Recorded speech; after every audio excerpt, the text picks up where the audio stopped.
está começando hoje um projeto muito bacana, né? 4 Linhas Podcast. Primeiramente, agradecer a Deus por estar nos dando a oportunidade de começar esse projeto bacana, onde a gente vai usar esse espaço para tratar dos principais assuntos nacionais. Tudo que for relevante a gente vai tentar trazer aqui com os convidados.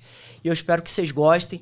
Você já está assistindo aí, já se inscreve no canal, compartilha com os amigos. Você que é patriota, você que é apoiador do ex-presidente Jair Bolsonaro, você que apoia as pautas de direita, ajuda a gente e vem participar também.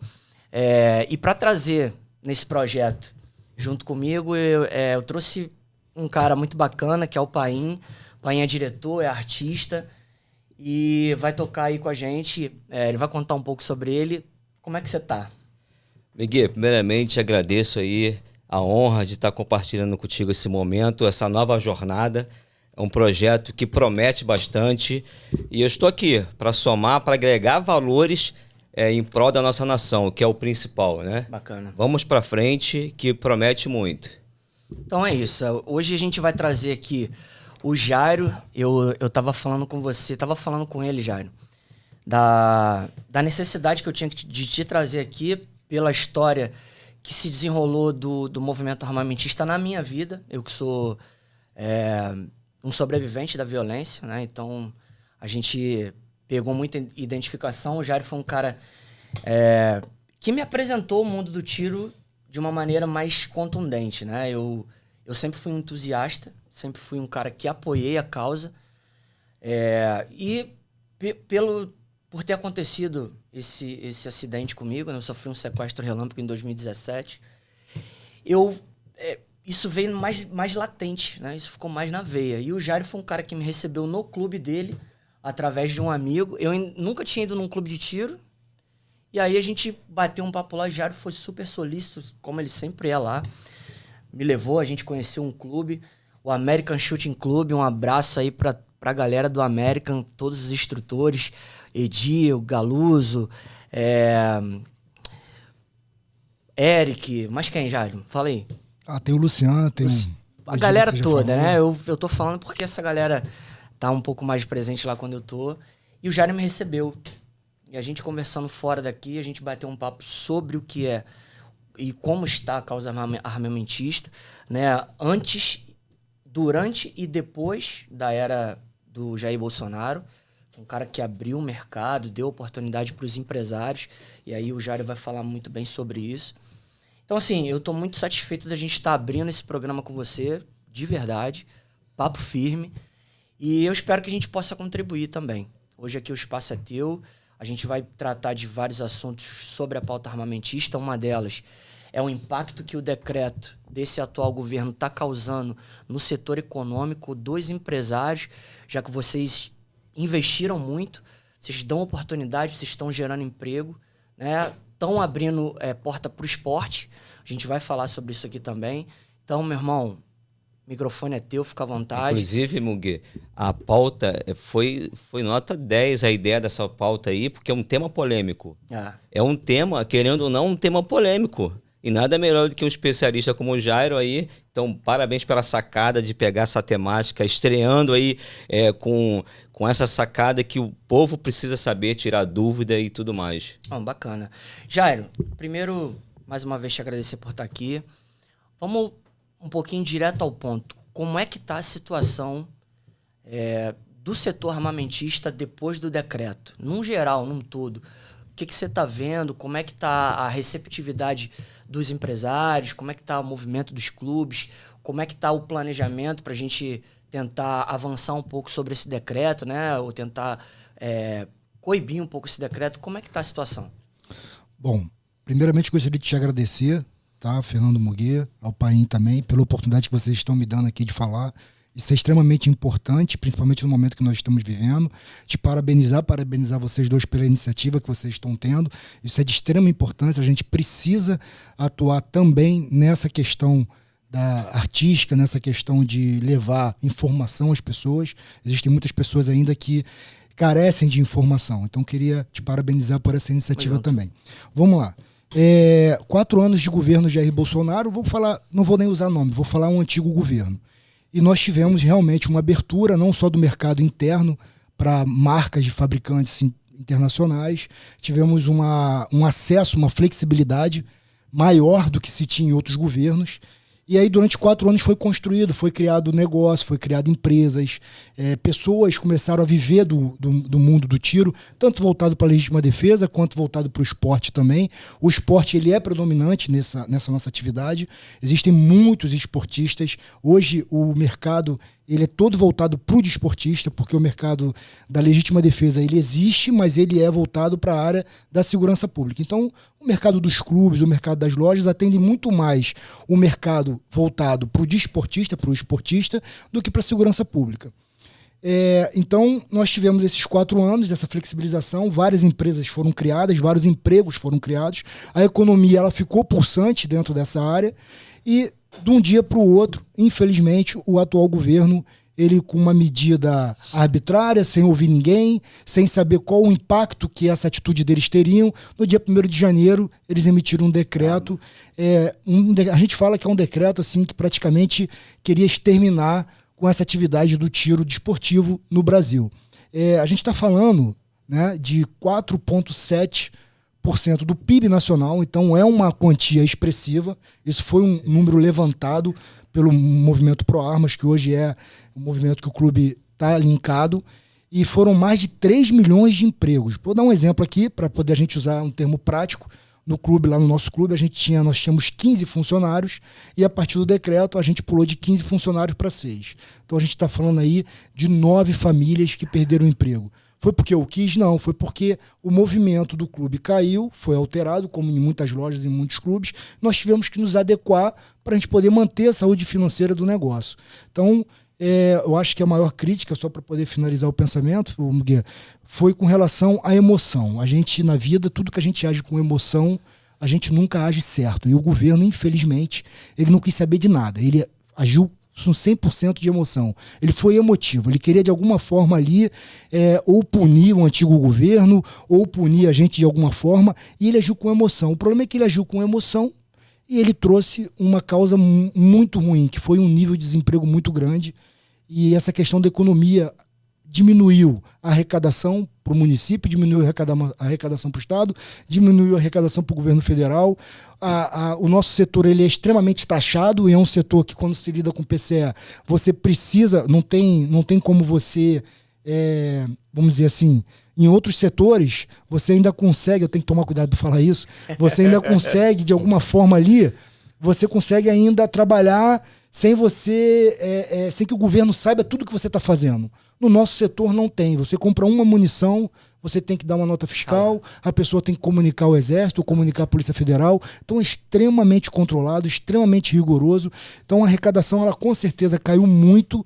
Aí a gente teve desemprego, a gente teve o giro na economia que diminuiu, já tem empresas fechando, e a gente teve, acima de tudo, algo que é ruim para o próprio governo, que é a queda na arrecadação. Então eu acho que essa emoção com a qual o governo agiu é que foi o maior inimigo, não nosso, o maior inimigo do país. Porque um governo que visa o que se diz Partido dos Trabalhadores, exterminar empregos em 24 horas, eu acho que não ficou aí muito legal essa parte aí da forma que eles fizeram. Quer dizer, a gente está falando claramente de um revanchismo político. É disso que se trata esse decreto. Um governo que se diz democrata, um governo que se diz inclusivo, ele simplesmente tem a vontade de exterminar um setor inteiro.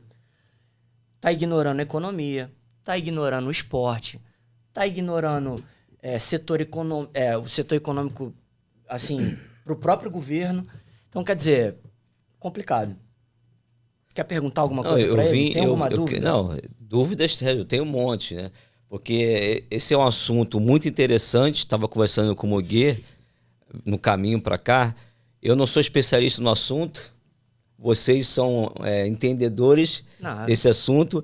E eu sempre tive curiosidade, porque não é um assunto que eu tenho conhecimento. Inclusive, eu era contra a questão do armamentista, porque o cidadão tem muitos bloqueios mentais. Ele pensa, como vou ter uma arma? O que eu vou fazer com uma arma? Por isso que existe especialistas como você, Jairo, que tem a conscientização, que ensina, que faz... Não sei se lá tem cartilha também no seu clube de tiro, na sua empresa, para conscientizar.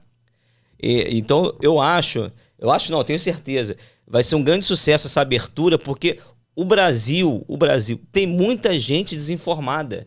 É um assunto polêmico que parece um bicho de 7 cabeças. Um paradigma, a gente precisa quebrar paradigma. E as pessoas têm muitas perguntas, então isso aqui está sendo perfeito. Por isso que eu te parabenizo mais uma vez pela ideia dessa temática, dessa abertura, e convidou o Jairo, especialista, que vai esclarecer, vai ajudar as pessoas a desmistificar, essa é a palavra. Desmistificar.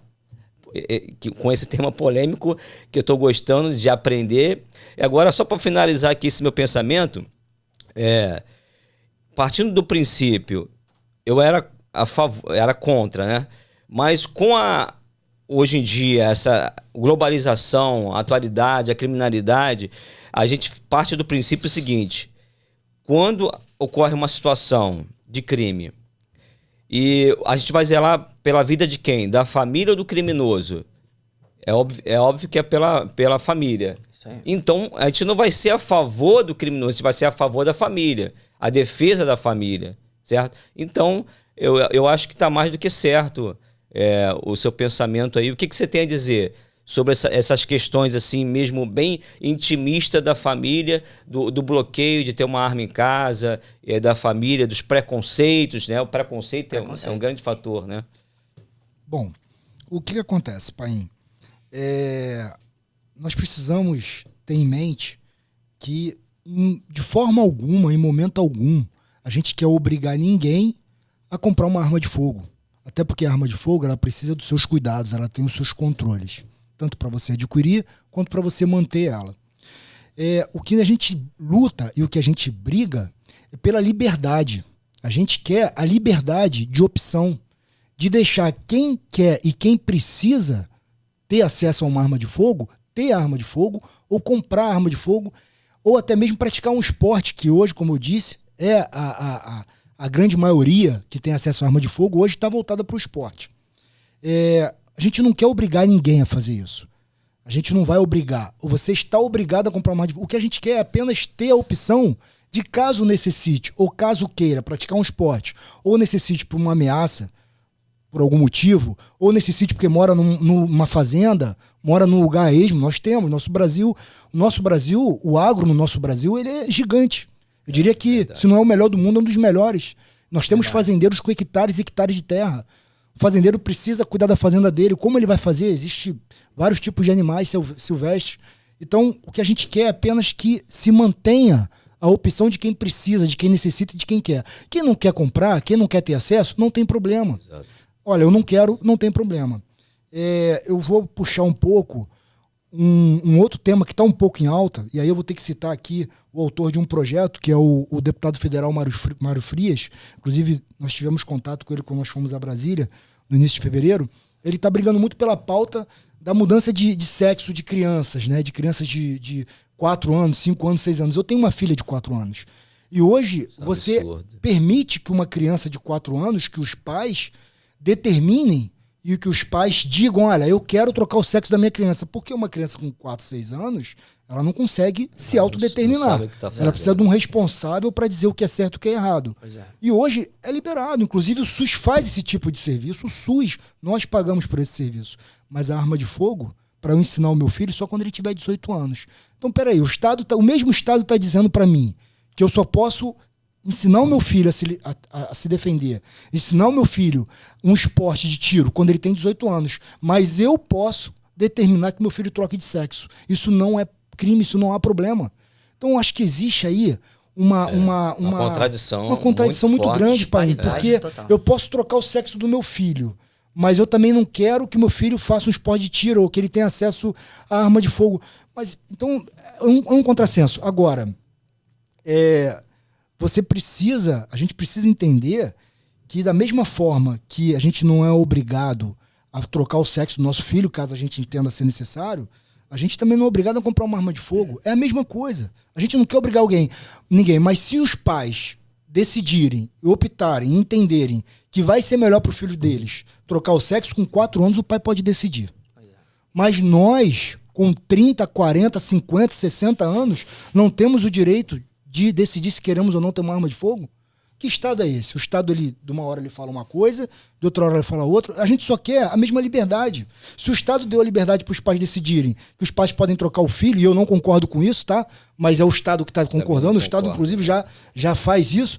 O mesmo Estado tem que dar a opção para a gente decidir se a gente quer ou não comprar uma arma de fogo. A gente só quer isso, entendeu, pai? A gente quer que tenha essa liberdade de decisão. Hoje a gente não tem. Hoje o governo ele falou assim, olha, você não pode comprar uma arma de fogo. A política ela é extremamente contrária a isso. A gente está vendo aí com o decreto e com tudo mais, entendeu? E essa questão que o Jário pontuou, aí a gente já falando de segurança pública, a gente tem na ponta um ministro da Justiça que anteontem, né, entrou no Complexo da Maré sem o mínimo de escolta, como se isso fosse uma coisa normal e fácil de fazer dentro do estado do Rio de Janeiro. E ministro esse que já deu declarações dizendo que as armas dos traficantes não é um problema deles. Exatamente. Quer dizer, tá tudo errado. Falando nisso, Jairo, bacana parabenizar aqui também o Felipe Nini, presidente estadual do ProArmas. Um abraço aí pra galera do ProArmas que tá pegando você pela mão, tá te levando para Brasília, tá te apresentando no meio político também da coisa, que é extremamente importante. A gente errava muito nisso. Acho que a gente como um todo, como cidadão, tanto que as eleições de 2018 foi um despertar praticamente, né, para todos nós. Muito bacana você estar acompanhando isso. O que você tá vendo lá de Brasília e o que você tá sentindo? Eu não vou passar aqui por questões técnicas, políticas, mas o que você está sentindo para as pessoas ouvirem, entenderem, até a galera que é CAC, né, que é apoiadora armamentista, qual é o movimento que está tendo em Brasília em relação a esse decreto? Você está sentindo um empenho bacana? Desses caras que a gente já viu, sim. Mário Frias, E o Luiz Lima. Luiz Lima, cara, Luiz Lima sensacional. Eu assisti uma reunião com o Luiz Lima aqui na Barra também, dentro de uma igreja. A gente foi assistir um culto e teve uma reunião. O cara sensacional, o cara pontuando muito, muito bem as coisas. O que você tá sentindo? O que você sentiu quando você foi para Brasília com o Felipe Nini, que é um cara que também, o Polon. Um abraço também para o mestre Polon, deputado federal, presidente nacional do ProArmas, um cara que vem aguerrido aí nesse tempo. E eu, aqui mesmo nesse canal, antes de virar o podcast 4 Linhas, só antes de você começar, eu fiz um vídeo em relação ao cara que estava supostamente defendendo a pasta, que era um senador, não vou falar nem o nome dele aqui, não é por nada, se quiser pode falar, mas eu já sabia o que ele estava fazendo. Ele nos temperou em relação ao projeto 3723. Quer dizer, ficou enrolando para botar em votação uma vez, duas, fazer aquele show todo. E o Polon saindo de Goiás, né? O estado de Goiás, era Goiás, né, Polon? Mato Grosso. Mato Grosso, né? Mato Grosso. Indo para Brasília, quer dizer, o cara... Enfim, o que você está sentindo depois que, uma vez que o Polon, agora deputado federal, né, graças a Deus conseguiu se eleger, teve uma organização política, e a gente está tendo agora um braço político muito forte dentro de Brasília. Essa questão, Fernando, do Dr. Marcos Polon ter sido eleito, né, com o Movimento Pro-Armas, nós conseguimos colocar o Movimento Pro-Armas no Brasil inteiro. Se eu errar o número aqui, vou errar pouca coisa. Se eu não me engano, não sei se foram 15 ou 16, mais ou menos, ou 17. Depois eu posso trazer. Eu tinha lido 23, mas. Então é 23. Eu tinha lido 23, porque eu fiz uma postagem no meu Instagram, 23. Na minha página. É uma quantidade boa, tendo em vista que foi a primeira vez que nós conseguimos aí adentrar na esfera política, que nós entendemos a importância da esfera política. Porque tudo se resolve no final na política. Exato. Aí você havia me perguntado, né, para dar continuidade, o que eu achei. Eu fui lá no iniciozinho de fevereiro, logo ali quando teve que ele assumiu, né, dia 2 de fevereiro, e nós visitamos vários gabinetes de deputados, e todos eles com muita vontade de ajudar, todos eles muito solícitos, todos receberam a gente muito bem, apesar de nós termos ficado no gabinete do Dr. Marcos Polon, que hoje ele fala lá que é a nossa casa. mas todos nos receberam de portas abertas. Teve o Otônio de Paula também, que nós encontramos com ele, não conseguimos ir lá no gabinete dele. O pessoal que a gente se dividiu, em determinado momento a gente se dividiu, visitaram outros deputados também, todos estão muito solícitos à pauta. Tanto é que nós hoje, é uma informação que já está sendo divulgada, nós temos hoje assinatura suficiente para assustar o decreto 11.366.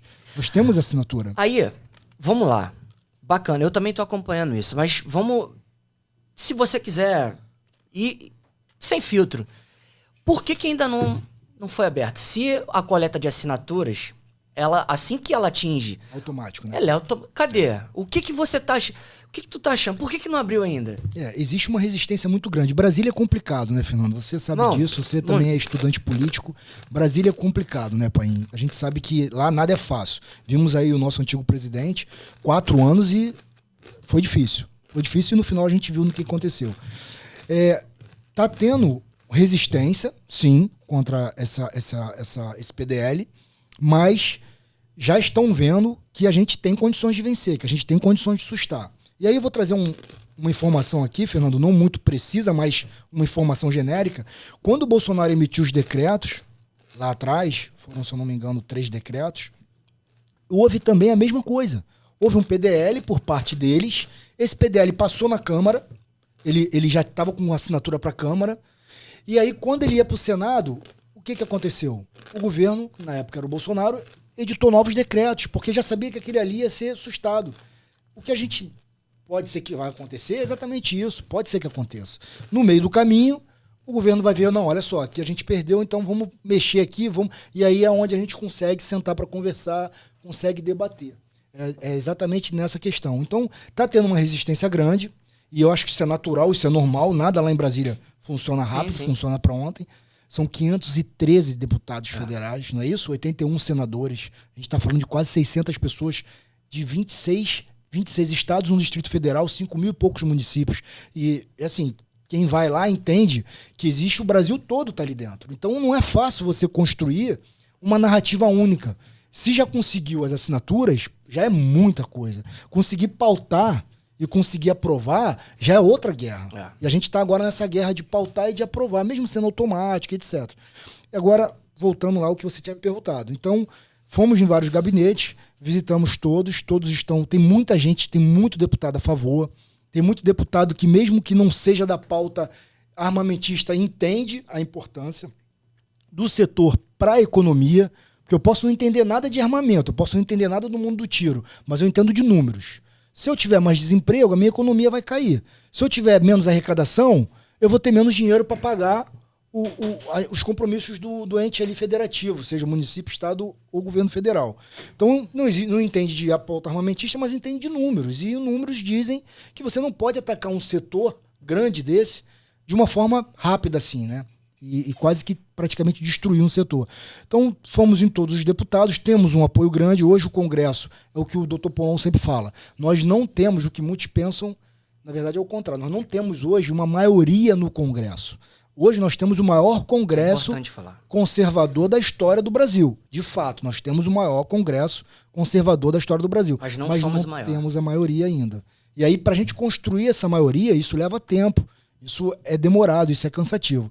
E aí nós visitamos todos os gabinetes, já vimos ali que existe muita gente a favor, mas a questão não é só ter muita gente a favor. A gente precisa ter pessoas que sabem o que estão fazendo. Por exemplo, hoje de manhã eu estava vendo, a gente, lá no clube, a gente também é filiado à Abiambi, né, que é uma associação de importadores também, e hoje de manhã no grupo eu estava vendo, falando a respeito dessa questão jurídica, porque se anteciparam.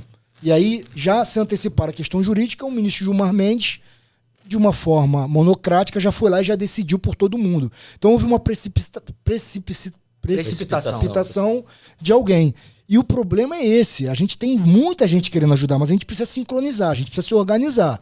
E quando eu cheguei no gabinete do Dr. Marcos Paulon, nós já tínhamos visitado todos os gabinetes, e aí cada deputado com a sua pauta, com a sua preocupação.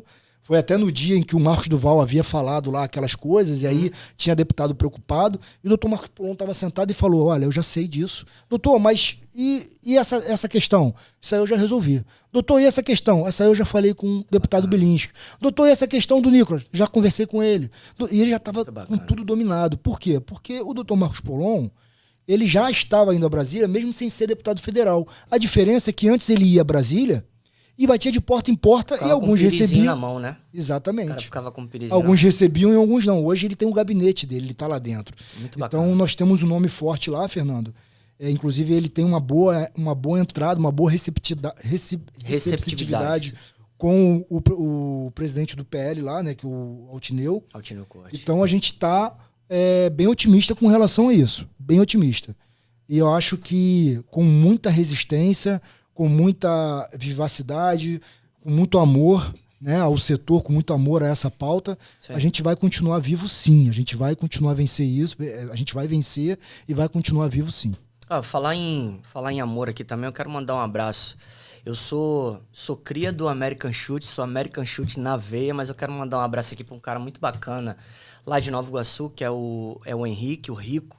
Ele abriu o Gatling Club nas vésperas desse decreto, um cara da ativa do Core, um cara sensacional, novo, empresário também, cheio de amor pelo setor armamentista. Quando eu puder ter oportunidade de te levar lá, vocês não se conhecem pessoalmente, mas compartilham do mesmo ideal, são empresários, têm paixão pelo que faz. Cara, eu vou levar esse cara lá uma hora para você ver o tipo de estrutura que depois do decreto, esses empresários idealistas que têm paixão pelo setor, eles criaram. O Jair é um pai de família, é um cara que já foi do serviço militar. Então, assim, lá tem o clube, ele tem setores. Tem o setor para os teus filhos ficarem brincando, se eles forem lá, tem um vídeo. Claro, a gente também aqui, Jair, eu não vou colocar isso como uma regra para todo empresário, porque, de repente, o empresário não tem um poder, né, econômico para criar um ambiente totalitário de inclusão dos filhos, etc. Mas, assim, o cuidado. Então, é um ambiente totalmente familiar. A gente tem lá um bistrozinho onde o Jairo começou a fazer os lanches para as famílias.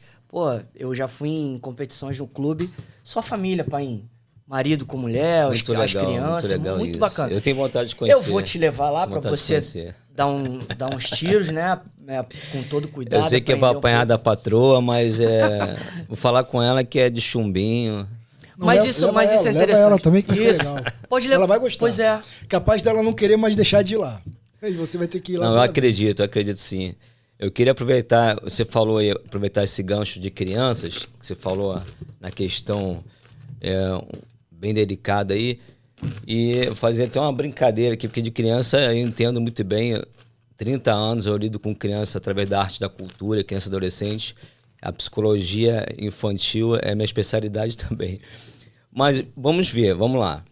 A questão da conscientização parece utopia, o que eu vou falar aqui até é uma utopia, mas eu te pergunto, eu acho que é possível um dia acontecer isso, um sonho de um ensino na infância mesmo, né, no primário, na escola primária, colocar na grade curricular uma matéria de conscientização, digamos assim, um exemplo, o nome da matéria é Defesa Nacional, onde os professores vão falar a conscientização da vida armamentista, da artilharia nacional, da guerra, falar de guerra, porque é falado de guerras, só de guerras de navios, piratas, Cristóvão Colombo, essas coisas. Mas por que não falar, desde criança, ensinar já, preparar... Criar uma cultura armamentista, né? Criar uma cultura, exatamente. Uma cultura desde a infância. Não é...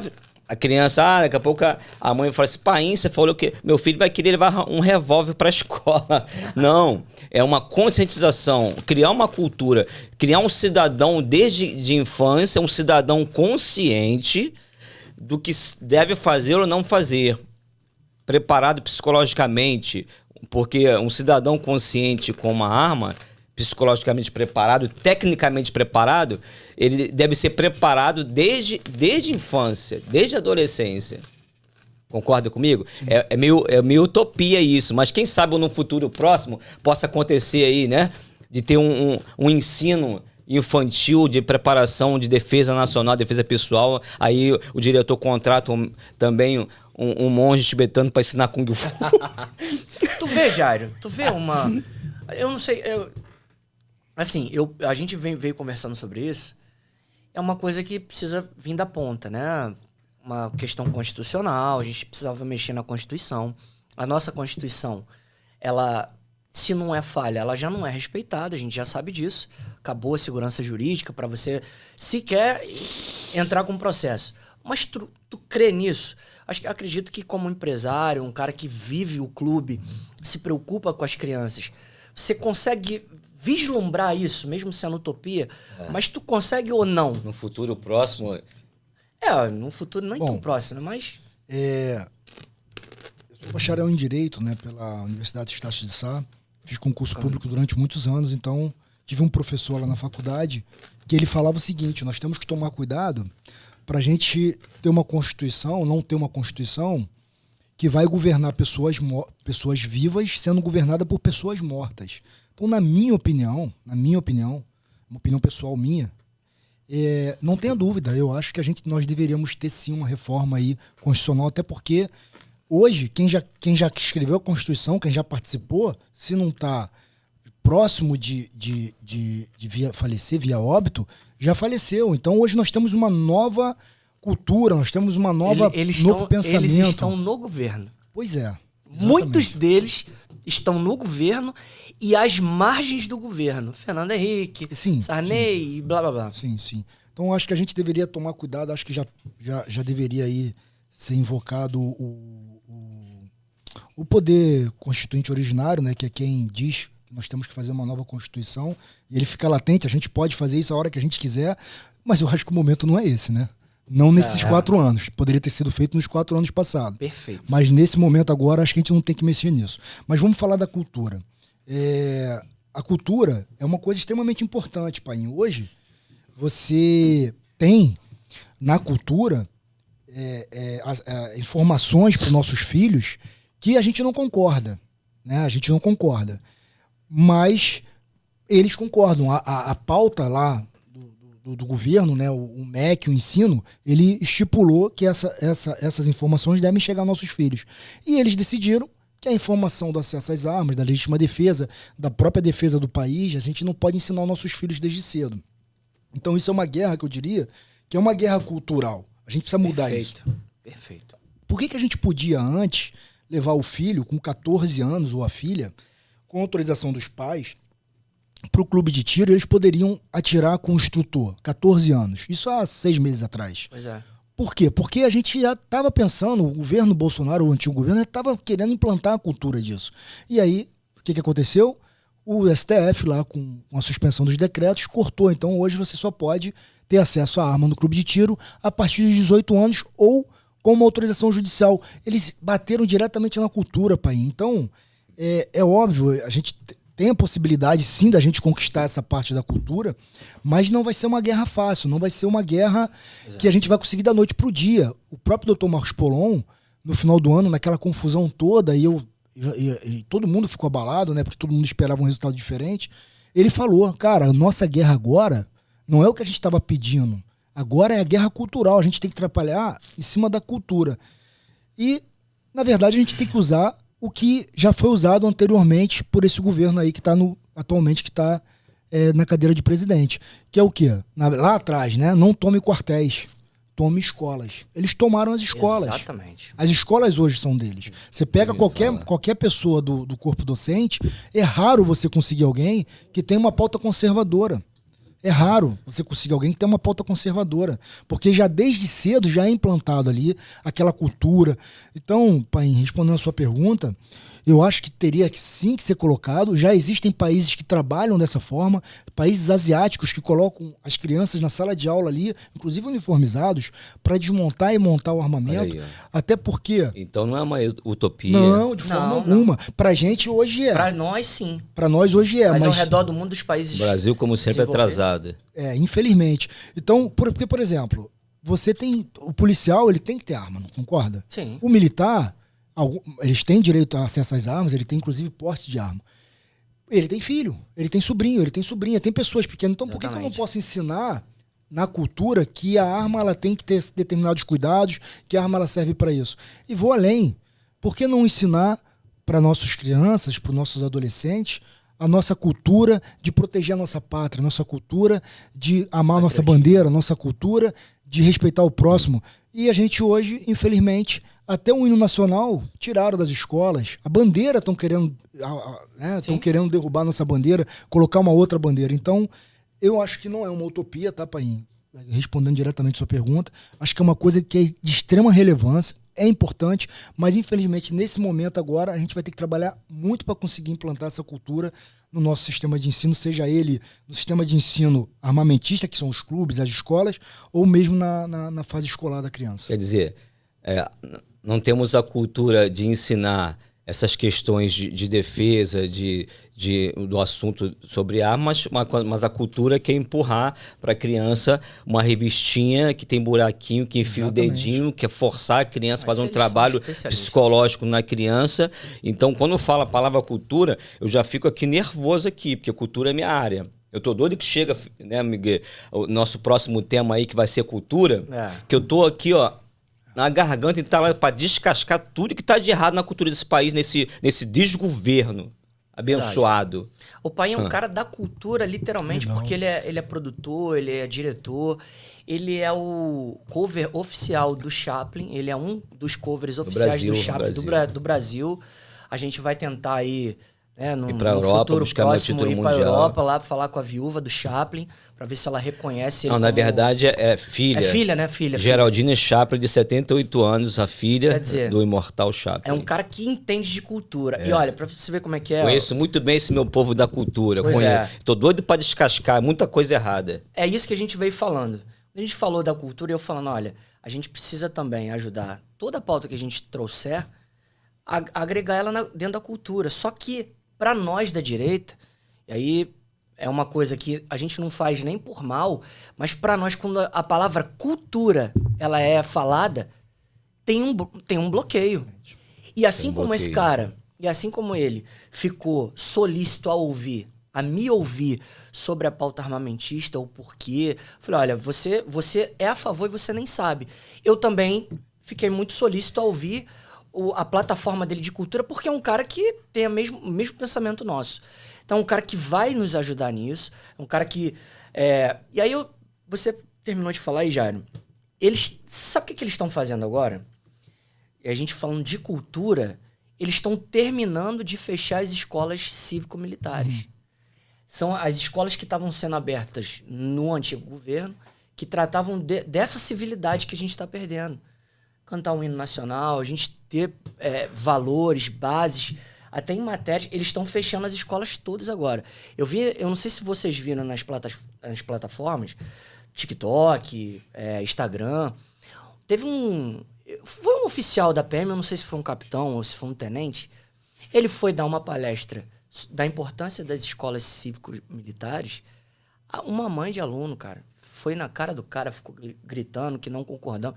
Quer dizer, eles continuam muito forte na questão ideológica e cultural, tomando espaço. Eles não querem deixar que as universidades elas sejam a ferramenta para a gente combater a ideologia deles, e vai acontecendo isso. Mas eu também acredito que agora, né, não vai adiantar muito a gente falar disso, de tentar.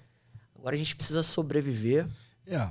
Assim, Fernando, o que acontece? Eu sou conhecido, né, das pessoas que estão próximas de mim, como uma pessoa pessimista. Na verdade, realista. Pessimista realista. Eu olho para determinada coisa e analiso e falo, isso pode dar errado? E aí eu trabalho com a hipótese de que aquilo pode dar errado e eu já me tomo precaução para quando isso acontecer eu ter algum tipo de reação. Então, acaba que eu, por natureza, eu sou pessimista / realista e não tenho vergonha de falar isso, tá?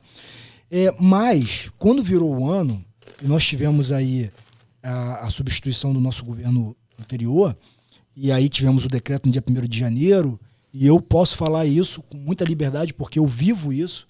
né? Hoje eu sou gestor de um clube, enfim, é algo que eu vivo diuturnamente.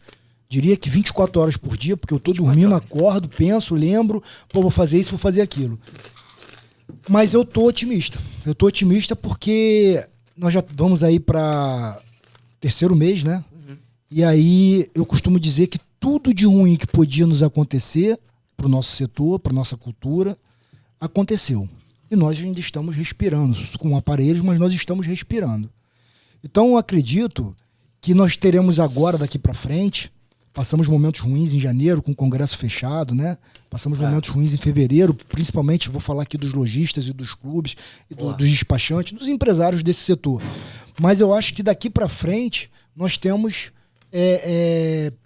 previsões melhores, até porque nós já temos pessoas em Brasília brigando pela pauta, estamos conseguindo trazer mais pessoas para nossa pauta e nós estamos respirando, nós estamos sobrevivendo. Eu estou aqui ainda, com a camisa do clube, você ainda continua indo lá no clube, o Paim, se Deus quiser, vai lá com a sua esposa também conhecer. Nós estamos vivos. Então, hoje eu tenho um pensamento otimista. É óbvio que a gente não vai conseguir da noite para o dia conseguir voltar ao que era há um ano atrás, no governo anterior. Não vamos conseguir. Mas que nós vamos melhorar, eu tenho absoluta certeza. A mensagem final, com relação a essa questão que fica, Fernando, e é o que eu costumo falar para todos, é que a gente não pode desistir. A gente não pode desistir do que a gente acredita. A gente tem que continuar acreditando, a gente tem que continuar lutando. Se é isso que a gente acredita, o Paim acredita na educação, né, Paim? Paim entende que a educação ali, desde criança, é o que vai formar o caráter. Aí, então você não tem que abrir mão disso. Nós acreditamos que a gente tem que o ser humano ele tem que ter acesso à legítima defesa e ele tem que também dispor ali, no caso da arma de fogo, para fazer o desporto dele, cara. A gente tem atiradores em níveis internacionais no Brasil. Nossa primeira medalha de ouro em Antuérpia, a gente não pode deixar de falar, nossa primeira medalha de ouro do Brasil foi do tiro desportivo, Mas por que ninguém sabe disso? Porque isso não é divulgado na mídia, sempre houve uma força muito grande contrária. Então, hoje, o momento, eu entendo que é difícil, mas que é otimista. A gente vai vencer, a gente vai continuar existindo. E eu vou dizer uma coisa para vocês. Eu vou ser até um pouco aqui, vamos dizer assim... Sonhador, visionário. Eu acho que a gente não só vai sobreviver, mas como a gente vai crescer. Porque é na dificuldade que a gente cresce. Não é na facilidade, não é no conforto. Bacana. Quando que foi inventada a internet? Na Guerra Fria. Quando que foi inventada, acho que a penicilina? Enfim, foi na guerra. Quantas coisas não nasceram, infelizmente, de momentos difíceis, catastróficos, e a gente conseguiu sobreviver, só que a gente conseguiu dar um plus, a gente melhorou. Então, esse momento agora de guerra, esse momento que a gente está vivendo, vai fortalecer muita gente, vai fortalecer o setor sim. O setor não era unido. Nós tínhamos aqui no Rio de Janeiro os clubes que não se falavam, as lojas que não se falavam, nós tínhamos despachantes que não se falavam, a gente tinha atiradores que tinham... E hoje a gente está todo mundo unido. Nós estamos todos unidos pela mesma pauta. Clubes que não se falavam, presidentes de clubes que não se falavam, lojistas, e nós todos estamos unidos. Então, foi ruim, mas estamos conseguindo tirar algo bom disso. Nós estamos unidos, nós estamos fortes e nós vamos vencer, eu tenho certeza disso. Não, bacana. E a violência cresce cada vez mais. Isso está assustador. Toda hora nas redes sociais aparece vídeo de um abençoadozinho chega lá e pum, mata o pai de família. Exatamente. Na porta de casa, saindo com o carro. Isso tá apavorante, cara. Aí eu tava... Voltou a crescer, né? Aqui, olha que interessante. Eu fui fazer o dever de casa. Eu vou fazer um comentário sobre essa questão. Eu fui dar uma estudada sobre o tema, que não é esse tema que não é meu tema, não é o meu assunto. E aí eu perguntei a opinião do tio Google também, né? Então ele me disse o seguinte. Uma arma é um instrumento que permite atacar ou defender-se. O termo faz referência ao aspecto físico, pois esse instrumento pode magoar fisicamente uma pessoa. Então vamos magoar os criminosos. Tadinho, vamos magoar os criminosos, né? Para defender a nossa família, defender nosso filho. Concorda, Jair? Com certeza. Com certeza. Vamos magoar eles. Existe uma coisa, Paim, e eu falo isso porque eu, apesar de ser do mundo empresarial agora, né? Mas eu sempre fui da área de segurança pública aí de essência desde os meus 18 anos, então eu sempre vi muito vídeos, né, na internet, li algumas coisas. Existe uma coisa chamada poder de persuasão. Por que hoje algumas pessoas dizem e defendem... Não vou falar de bomba atômica, porque é muito forte. Vou falar aqui do nosso submarino nuclear brasileiro, que está lá com a produção desde 1980. São só 6 países no mundo que possuem a tecnologia do submarino nuclear. O submarino nuclear ele pode ficar o tempo que for preciso embaixo d'água, sem submergir, para recarregar as baterias. Então, quando tem um submarino nuclear no mar, a frota inimiga ela fica perdida, ela fica extremamente preocupada. Então, esse submarino nuclear ele traz um poder de persuasão ao ponto de falar assim, cara, não vou me lançar naquele mar. Intimidação, né? Não vou pro Brasil, não vou pra costa brasileira, porque o Brasil tem um submarino nuclear. Não é um submarino que tem capacidade de lançar a ogiva nuclear. Não é isso. A gente está falando aqui de capacidade... Mísseis? Não. O submarino nuclear, na verdade... Tecnologia. É apenas que ele não precise ficar de tantas em tantas horas subindo para recarregar. Ele tem uma tecnologia nuclear. Exatamente. Ele tem um reator nuclear que faz funcionar ali as suas hélices. Ele não trabalha com diesel, né? Então, ele traz um poder de persuasão. Ele é quase que invisível. Nós temos 6 países só no mundo que detêm essa tecnologia. Bastante já, ele tá parecendo ter um coronel, cara. Entende? O cara tá fera aí. Então esse submarino, ele traz um poder de persuasão, Paim. E o poder de persuasão, ele é muito forte. A gente vê aí as potências nucleares, por que não bagunça as potências nucleares? Peraí, se eu apertar um botão aqui, eu vou acabar com o mundo. O cara acaba com a Terra. Eu não tô dizendo aqui que eu sou a favor ou contra, tá? A bomba nuclear, não é o caso. Mas eu tô dizendo a questão do poder de persuasão. É a mesma coisa. Você, com o decreto 11.366, você desarmou mais de 1 milhão de pessoas que estavam indo e voltando do clube. Elas estavam indo pro clube e voltando do clube. Então, o fora da lei, o meliante, o bandido, o assaltante, seja lá qual o nome melhor pra gente dar, que ele tá na rua para poder fazer um assalto, ele vai pensar 2 vezes. Ele vai falar, eu tenho 1 milhão de pessoas a mais na rua, indo e voltando pro clube, com armamento a pronto uso, porque a legislação permitia que você saísse de casa. Tem pessoas que têm 30 armas, pai. E aí você deixar cair 30 armas na mão de alguém de uma facção criminosa, isso é muito grave. Meu Deus. Então a legislação ela permitiu que dessas 30 armas você escolha uma arma para você poder fazer a segurança dessas 29. Isso é uma coisa absolutamente razoável, aceitável. O governo acabou com isso. Hoje, o atirador desportivo, ele tendo 100 armas, ele tem que ir pro clube sem nenhuma arma pronto uso. Como é que ele faz? Aí ele leva 20, 30 armas pro clube e se cair na mão errada. Então, hoje você acabou com o poder de persuasão que se tinha antigamente. Por que a criminalidade, por que os homicídios caíram? Porque o fora da lei, ele quer facilidade, ele quer chegar ali no mole, ele quer levar o carro, ele quer roubar teu celular no mole. Por que a maioria dos assaltos a celular e a pertences pessoais são feitos de idosas ou de mulheres? Porque ele não vai ter resistência física, para ele é muito mais fácil. Então vou falar aqui com português claro, em 24 horas você deu carta verde. Você falou, olha só, você que é fora da lei, você que quer ir lá fazer um ganho na rua, você que quer roubar teu celularzinho, tá tranquilo, tá? Eu desarmei 1 milhão de pessoas. Tem 1 milhão de armas a menos na rua, então você pode ir tranquilo. Aí, antigamente, os arrastões, o cara vinha na linha vermelha, ele... Fora da lei, eu tô aqui tentando pensar como ele. Eu vou aqui no arrastão na linha vermelha. Tem 300 carros aqui. Cara, deve ter gente armada aqui indo pro clube, voltando do clube. Exatamente. E aí ele fala, eu não vou meter porque, cara, é muita gente armada. E hoje? Hoje você tem policial, mas o efetivo policial, ele não... o Estado não tem condições de nos garantir presente, né? Então houve uma quebra, Paim, respondendo a sua pergunta objetiva, desse poder de persuasão. Então hoje eles estão à vontade. Hoje está tudo bem, está tudo à vontade, porque é menos 1 milhão de pessoas na rua que estavam indo e retornando do clube armadas para defender o seu acervo. E o governo, ele, além de ter exposto todos os atiradores que vão para o clube e levam seus acervos, e aí eu volto a dizer, é uma crítica muito grande. Se perguntasse para mim, Jário, do decreto 11.366, o que você quer que volte? Eu falo para vocês, eu acho que o mais importante que foi derrubado é o porte de trânsito do atirador. Também concordo. É o mais importante. Concordo. O resto a gente conversa, a gente chega a uma conclusão, mas o porte de trânsito do atirador, ele é de extrema importância. Então, infelizmente, o nosso poder de persuasão acabou, Paim. Aí você tem uma carta verde, você tem uma liberação total dos malfeitores da lei, das pessoas que querem agir. Os miliantes abençoados, lei, né? Querem garantir a cervejinha e a picanha. Exato, e você tem um encorajamento disso, né?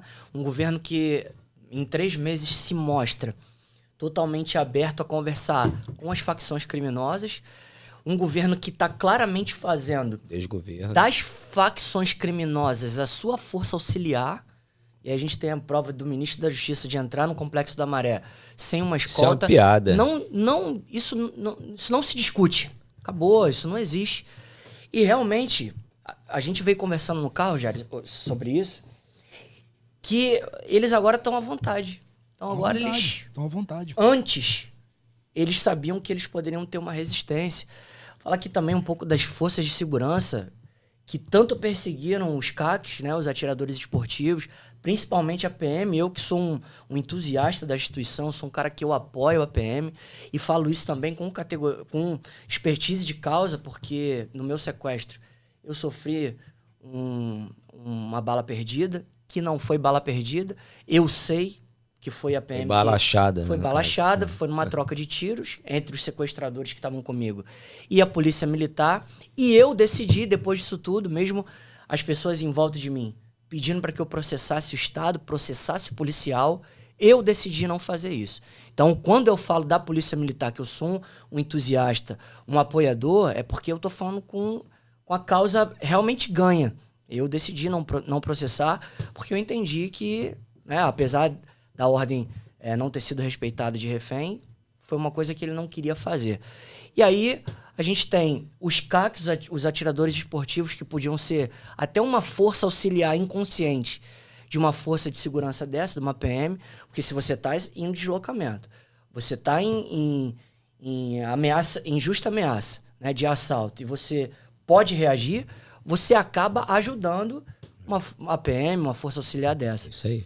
Os militares estão ali para defender a família, a nação, eles fazem juramento, estão na guerra ali, não é fácil não. É uma luta difícil contra a criminalidade. Assim, é um assunto bem extenso, né?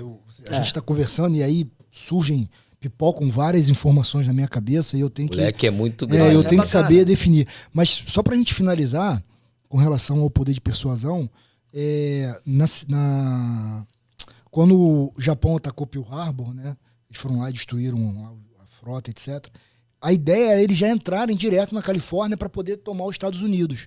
Mas há relatos de almirantes da frota japonesa que eles, na época, conversaram entre si, fizeram reuniões e falaram, cara, olha só, a gente vai entrar nos Estados Unidos, lá cada lar tem uma arma. E os caras atiram todos os dias. A cultura armamentista nos Estados Unidos é a maior do mundo. É o país mais armado do mundo por população. Então eles declinaram. E aí, pai, é onde entra o poder de persuasão. Se fosse aqui no Brasil... O índice lá é exemplar nos Estados Unidos. Não, se fosse aqui no Brasil, os caras iam invadir. Qual é o maior exército do mundo? Os Estados Unidos. A população americana. População americana. Maior exército do mundo. Se fosse aqui no Brasil, já era um abraço, né? Pois é. Cara, assim, muito... Pô, Jairo, primeiro que você tava escondendo o jogo, né? Um cara totalmente desenvolto. Professor... Tá dando aula, tá dando aula. E é um cara, Vocês me deixaram à vontade, eu consegui. Me senti em casa, de fato. Show de bola, cara, show de bola. É um cara que... eu tenho esse carinho especial pela nossa história, né? Por ter me recebido muito bem no grupo. Cara, eu sou um entusiasta de você saindo mais com o Felipe, tá percorrendo Brasília, tá pegando essa musculatura política. Você é um cara que tem muito a entregar, você tem um coração para entregar, é um coração armamentista, de empresário, pai de família, um cara que ama a causa. Então, bacana. Cara, foi muito edificante, deu aula, foi muito aqui. Bom. Quer dizer, falamos hoje aqui. Setor armamentista, a gente falou do esporte, a gente falou de tudo que esse governo está atacando. Economia, esporte, segurança pública. Economia, segurança pública, geração de emprego. Eu estou aprendendo, que é um tema que eu tinha curiosidade de aprender esse assunto aí. Obrigado pela oportunidade de aprender contigo aí. Ganhamos um entusiasta agora, né? Um apoiador. Mas ainda falta ele ir lá visitar. Não, ainda falta o batismo. A gente vai registrar o batismo. Mas quer dizer, ganhamos um apoiador. Pode decidir não ter uma arma, que é o direito dele. Sim, ninguém não obrigar. Mas se o tema chegar agora até ele vai ter a responsabilidade de não cercear um apoio a uma causa que norteia tantas... A gente falou aqui, esporte, segurança, inclusão social. Pô, a gente tem lá no clube também os PCEs, né? Quando vão disputar uma competição, os PCEs eles estão encontrando no tiro... Encontraram, né? Com certeza. No tiro esportivo. Uma nova razão para viver, às vezes. Exatamente. Eu sempre fui pacífico. Sou uma pessoa...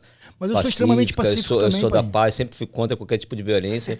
Inclusive, como cristão, eu digo que a nossa primeira arma é a Bíblia Sagrada, a palavra de Deus. Mas, a partir de agora, eu posso crer que a segunda arma pode ser uma Magnum. Vou fazer uma pergunta aqui, porque tá no finalzinho, então qualquer coisa vocês cortam. Não, vai lá. Os anjos andam armados ou desarmados? Espada, meu irmão, espada gigante. Qual é a espada do cristão? É a Bíblia. É isso aí, meu irmão. Jário também é cristão. Sou cristão também. Bate aqui, sou pai então, de 2 filhos, casado. Parabéns. Caminho a Jesus Cristo. Outra coisa, deixar bem claro aqui, até para os próximos convidados, quero convidar aqui o Felipe Nini, se você puder transmitir isso aqui para ele, a gente vai postar, vamos estar compartilhando. Isso aqui é um programa de base cristã, a gente vai fazer tudo. Isso aí. Só que é o seguinte, isso aqui não é um programa gospel, né? Então a gente falou tranquilo, a gente falou à vontade, mas nós temos a nossa base. Isso aí. Então foi muito bacana poder trazer você aqui, cara. Pô, obrigado. Muito obrigado pela oportunidade mais uma vez, tá? Parabéns pela iniciativa, pelo trabalho que você está fazendo. Hoje é a estreia, iniciamos bem, né? Eu acredito que sim. E promete muitos podcasts, graças aqui ao CEO, idealista aí, tá maluco, do programa O Muguê. E me convidou e é um prazer estar com vocês aqui, contigo, Muguê. Vamos tocar isso aqui. Tem muitos temas importantes, polêmicos a serem discutidos aqui com pessoas ilustres como você, Jairo, para falar sobre várias coisas que o brasileiro precisa saber, aprender, e a gente aprende junto. Ninguém sabe mais do que ninguém, todo mundo bate papo, não é, Muguê? Isso aí. Jairo, a porta tá aberta para você, tá? É um assunto muito extenso, a gente não falou tudo. Não dá pra gente falar. Agradecer também aqui a produção toda pela estrutura bacana, valeu. Gabriel, um abraço. E eu espero que você volte aí mais vezes, tá bom? É um canal nosso. Agradecer a todos que estão nos assistindo. Peço que curtem, se inscrevam no canal, né? Compartilhem com seus amigos, compartilhem nos grupos patriotas. Essa pauta armamentista não fala só de nós, dos clubes, ou dos atiradores, ou dos empresários.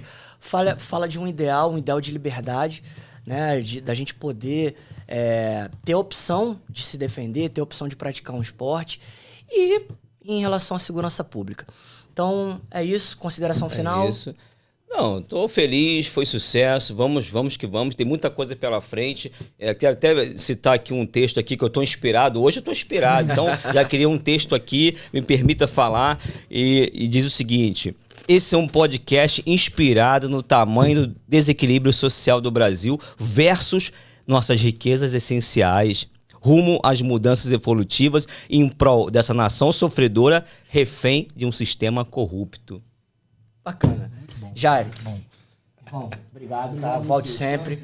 Valeu mesmo. Pessoal, valeu. Bom, então é isso. Se inscreve no canal, compartilha nos seus grupos, ativa o sininho e a gente fica por aqui. Forte abraço, fiquem com Deus e até a próxima.